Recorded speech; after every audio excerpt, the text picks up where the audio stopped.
அஸ்ஸலாமு அலைக்கும் வரஹ்மத்துல்லாஹி வபரகாத்துஹு.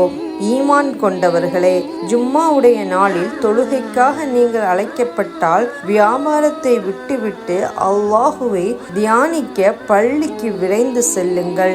நீங்கள் அறிபவர்களாக இருந்தால் அதுவே உங்களுக்கு மிக மேலான நன்மை உடையதாக இருக்கும். பின்னர் ஜும்மா தொழுகை நிறைவேற்றப்பட்டுவிட்டதும் பள்ளியில் இருந்து வெளிப்பட்டு பூமியில் பரவி சென்று அல்லாஹினுடைய அருளை தேடிக்கொள்ளுங்கள். அன்றியும் நீங்கள் வெற்றியடையும் பொருட்டு அல்லாஹுவை அதிகம் தியானம் செய்து கொள்ளுங்கள்.